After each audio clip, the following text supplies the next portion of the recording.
Welcome back नाजरीन। Break पर जाने से पहले अजीम चॉइस साहब ने ये कहा कि एक अंडरस्टैंडिंग सी डेवलप हो चुकी है बिटवीन गवर्नमेंट एंड अपोजिशन, और आने वाले दिनों में ये आपको मजीद इसके जो आउटकम्स हैं वो नज़र आएंगे। मैं चाहूँगा आसिफ बाजवा साहब ये बताइए कि क्या वाकई ये शायद हालात के पेश नज़र कोई अंडरस्टैंडिंग डेवलप हो रही है, या वाकईतन बैकडोर डिप्लोमेसी काम कर रही है और कहीं ना कहीं किसी ज़रिए से भी कोई ना कोई मुज़ाकरात चल रहे हैं जिससे अब तक ये जो हमने देखा है कुछ बेहतरी आई है, कम से कम प्रैक्टिकली केपीके के हवाले से कह लीजिए या अपोजिशन लीडर्स के हवाले से कह लीजिए, ये किसी बातचीत का नतीजा है?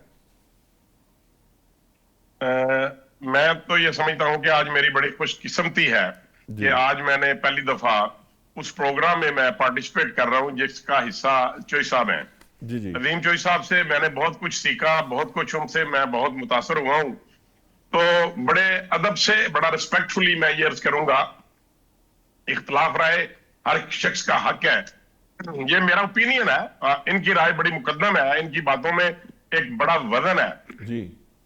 लेकिन बीइंग पॉलिटिकल वर्कर मैं ये समझता हूं कि इस वक्त तक, I mean to say about, आज अगर 9 फरवरी है, 9 फरवरी तक रात 8 बजे तक पीएमएलएन के कोई वर्कर या कोई लीडरशिप, उनका कहीं भी गुफ्तगू से ये तासर कहीं आप नहीं पा सकते, कहीं ये साबित नहीं कर सकते कि हमने ये तासर दिया हो कि हमारी और पाकिस्तान तरीके के इंसाफ के साथ कोई बैकडोर या अंडरग्राउंड कोई इनके मुज़ाकरात या डिप्लोमेसी चल रही है।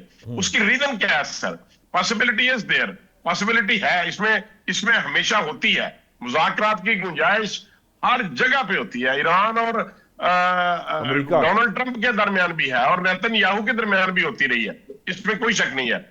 लेकिन मैं ये समझता हूं कि पाकिस्तान तहरीक इंसाफ की लीडरशिप, बिलखसूस बानी पीटीआई मोहतरम इमरान खान न्यादी साहब की लीडरशिप, जो इस वक्त तक हमने देखी या आप लोगों ने देखी, वो इस बात पे एग्री नहीं करते, वो इस बात पे ट्रस्ट ही नहीं करते कि वो इस वक्त की जो सिटिंग गवर्नमेंट है उनको कोई वेटेज देने को वो तैयार नहीं है। वो कहते हैं ये बेख्तियार है, ये अनइलेक्टेड है, ये वोट चोर है, ये किसी तरीके से इनके पास कोई इख्तियार नहीं है। हालांकि वो उनकी सूबा केपीके में उनकी गवर्नमेंट है, इलेक्टेड उनके चीफ मिनिस्टर है, और फेडरल गवर्नमेंट में उनका on the floor of the house उनका एक बड़ी पार्टी के तौर पे नाम है उनका, और अपोजिशन लीडर है उनके सेनेटर है, वो पूरे पाकिस्तान में हिस्सेदार है गवर्नमेंट की, अपोजिशन के, और केपीके में वो गवर्नमेंट का हिस्सा है। लेकिन वो हमें तस्लीम करने को तैयार नहीं है। अगर वो हमें तस्लीम नहीं करते तो फिर वो हमसे मुज़ाकरात भी नहीं करना चाहते।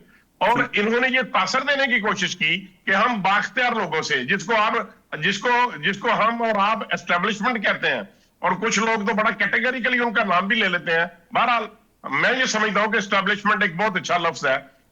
वो कहते हैं कि हम उनसे बात करेंगे जो बाख्तियार है, और कैटेगोरिकली 4 या 5 दफा डीजीआईएसपीआर ने स्टेटमेंट आपके सामने, आप जैसे सीनियर साथियों के सामने उन्होंने ये स्टेटमेंट्स दी कि भाई हमारे साथ किसी किस्म के कोई मुज़ाकरात हम नहीं करेंगे।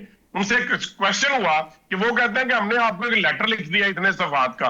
उन्होंने कहा कि फर्स्टली तो हमें मिला ही नहीं है, लेकिन अगर मिलेगा भी तो हम उसको प्राइम मिनिस्टर को भेजेंगे। वो कहते हैं कि पॉलिटिकल फोर्सेस अपने तौर पे जहां मर्जी जो मर्जी गुफ्तगू करें, हम किसी अपोजिशन के साथ, किसी और सियासी पार्टी के साथ किसी किस्म की पॉलिटिकल डायलॉग का हिस्सा नहीं बनेंगे।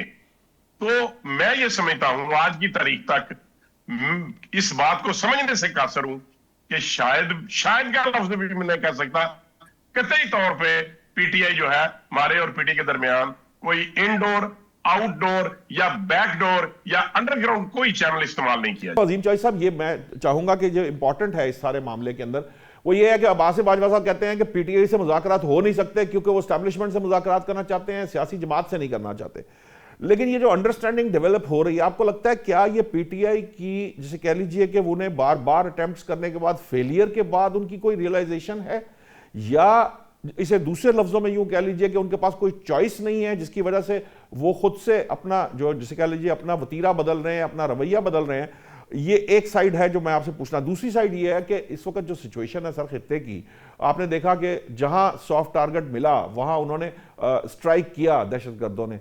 इस सिनारियों में और खित्ते की जो सूरत हाल है, खासतौर पर अमेरिका ईरान मामलात और दीगर मामलात, इस सेंसिटिव टाइम के अंदर क्या हमें अपने दाखिली मामलात दुरुस्त करने के लिए बढ़ चढ़कर ये मुज़ाकरात करके इस मामले को किसी तरफ ले जाना नहीं चाहिए? शायद मुझसे पूछा आपने। जी जी, आपसे चौधरी साहब, आपसे पूछ रहा हूं। लेकिन दो चीजें आपसे अर्ज करूं। जुल्फकार अली भुट्टो साहब ने पीएनए की पूरी लीडरशिप को जेल में डाला हुआ था, मुख्तलिफ जेलों में डाला हुआ था, और उन्हें जरूरत पड़ गई इस बात की कि मैं मुज़ाकरात करूं।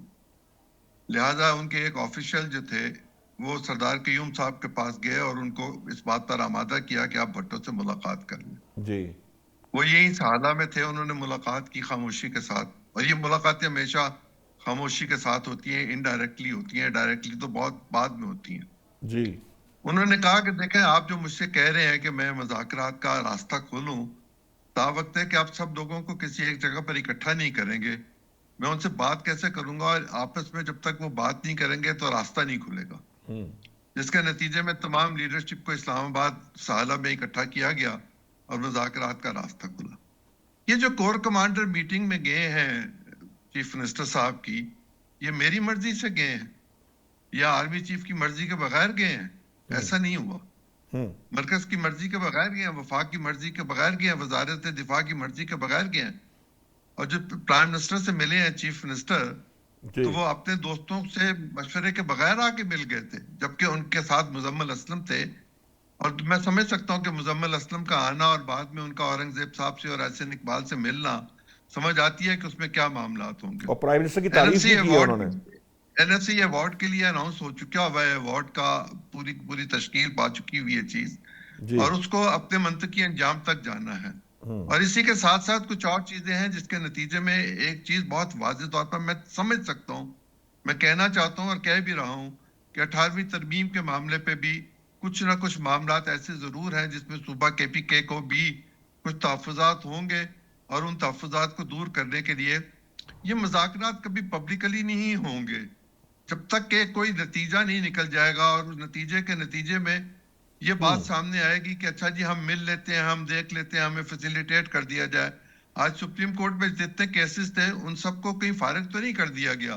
कल की कुछ तारीख डाल दी गई, कुछ और तारीखें डाल दी गई हैं, अटॉर्नी जनरल को नोटिस कर दिया गया। तो नोटिस जब किया जाता है तो इसका मतलब भी होता है कि आप मशवरा कर लें और बता दें दोनों फरीकैन आपस में।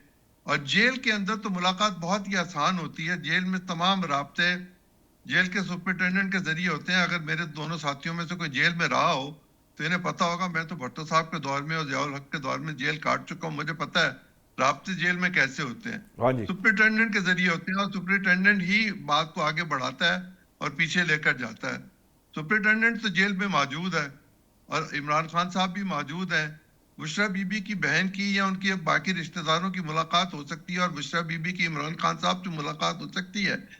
तो इमरान खान साहब की अपने वकीलों से मुलाकात आइंदा चंद दिनों में हो जाएगी। तो उससे यकीनन कोई बेहतरी जो आएगी, बेहतरी ये होगी कि पाकिस्तान की पॉलिटिक्स में स्टेबिलिटी आना शुरू हो जाएगी। और वो कोई एक दिन का काम नहीं होगा। ये जो जिसको कहते हैं कि आप अपना एतमाद बहाल करें और मैं अपना एतमाद बहाल करूं, दोनों अदम तहफ़्फ़ुज़ का शिकार हैं। जिस वक्त पीटीआई की हुकूमत थी और ये नून वाले लोग इनके साथ मुलाकात के लिए जाते थे, तो अभी जाके स्पीकर के कमरे में बैठते थे तो टिक्कर चलने शुरू हो जाते थे। यही आलम इनके साथ हो रहा है। जो कुछ इन्होंने किया हुआ है वही कुछ तो हो रहा है, कुछ और तो नहीं हो रहा। ठीक, माजी में जो कुछ हो चुका हुआ है उसको दफन कर दिया जाए, अगला सफर को शुरू करने के लिए एक नई इब्तदा की जाए, और ये फैसला किया जाए कि हम पाकिस्तान को आगे लेकर चलेंगे, पाकिस्तान को एक कदम आगे दो कदम पीछे नहीं लेकर जाना, तब तो बनेगी बात। ये पाकिस्तान ना इमरान खान का है, ना नवाज शरीफ का है, ना जनरल आसिम का है, ये हम सब का, ये 25 करोड़ लोगों का पाकिस्तान है। ठीक, हम सब के मफादात एक जैसे हैं। ठीक है, बहुत बहुत शुक्रिया अजीम चौधरी साहब, काजी अहमद अकबर साहब और आसिफ बाजवा साहब।